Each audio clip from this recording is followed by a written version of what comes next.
La Comisión de Trabajo y Previsión Social de la Cámara de Diputados aprobó este jueves importantes reformas a la Ley Federal del Trabajo que empoderan a los sindicatos minoritarios y fortalecen la transparencia sindical.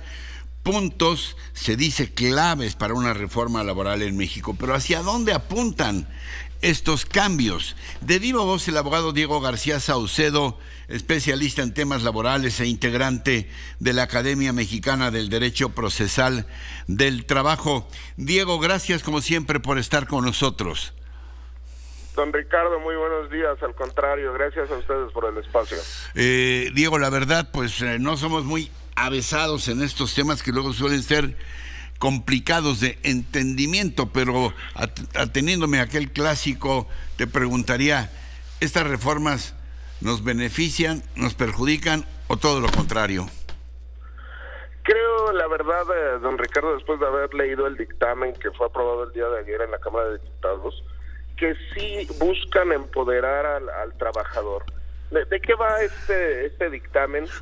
Primero tenemos que comenzar por decir que el dictamen ya salió de la Cámara de Diputados. Esto quiere decir que va a seguir su camino legislativo hacia la Cámara de Senadores, hacia su publicación y obviamente hacia su insertación en la Ley Federal del Trabajo.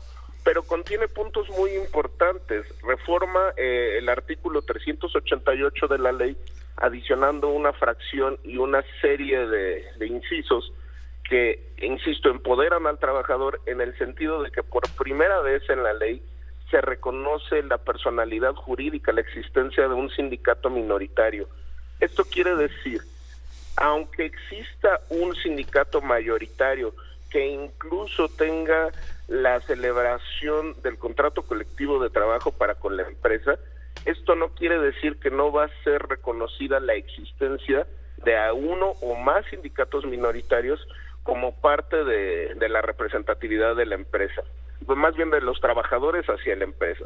Esto inclusive dota de la posibilidad de los sindicatos minoritarios de recibir cuotas sindicales, cuestión que no estaba estipulada en la reforma laboral del 2019 y que hace muy poco, la semana pasada para ser exactos, fue postergada su última etapa de implementación.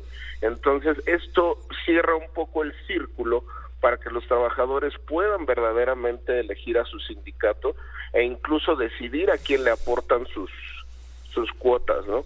Hay una parte muy importante que se reconoce el derecho de los sindicatos minoritarios a, en su caso, si perciben violaciones a su personalidad jurídica, pueden quejarse ante el tribunal y el tribunal puede castigar al patrón con hasta 1,000 UMAS, que quiere decir poco más de 90,000 pesos por cada trabajador que presente una queja. Entonces, bueno, en la teoría se escucha muy bien. Obviamente, el patrón, las empresas tendrán que aprender, capacitar a sus áreas de recursos humanos, de relaciones laborales, para que, bueno, no se presenten violaciones y sí sea una convivencia de democracia y libertad sindical como se está esperando, ¿no? Aunque fueran violaciones involuntarias. Aunque fueran violaciones involuntarias. Obviamente se pide que se agoten las etapas conciliatorias, ¿no? Que primero se presente la queja interna en relaciones laborales, se pide que la queja no sea escalada automáticamente hacia el tribunal, hacia los centros de conciliación, pero bueno, insisto, la parte importante es que ya no van a necesitar de una constancia de representatividad como lo haría el sindicato mayoritario, y pese a que no esté celebrado con ellos el contrato colectivo, van a tener un reconocimiento de personalidad jurídica, lo que es histórico en el derecho del trabajo mexicano. ¿Algún otro aspecto sobre esta reforma del que no te haya preguntado y que quieras puntualizar, Diego? Pues bueno, hacer mucho hincapié en que las empresas deberán de estar preparadas. Actualmente las empresas están acostumbradas a tratar con un solo sindicato, inclusive después de la reforma, porque se presenta la constancia de representatividad, incluso cuando ha habido conflictos como los que hemos escuchado en el norte del país o empresas como la automotrices que hay en Silao, se negociaba con el sindicato que tenía la mayoría de la representatividad. Y sí, la reforma y este dictamen se refiere a que solo se va a celebrar un contrato colectivo con la mayoría, con el sindicato que tenga la mayoría de representatividad.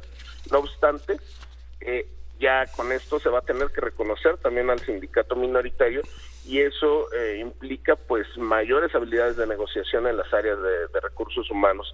Entonces sí tendrán que hacer mucho seguimiento y mucho hincapié en las habilidades de negociación.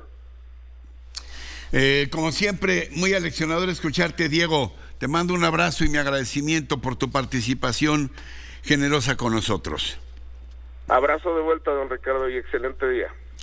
Gracias. Diego García Saucedo, especialista muy distinguido en materia laboral.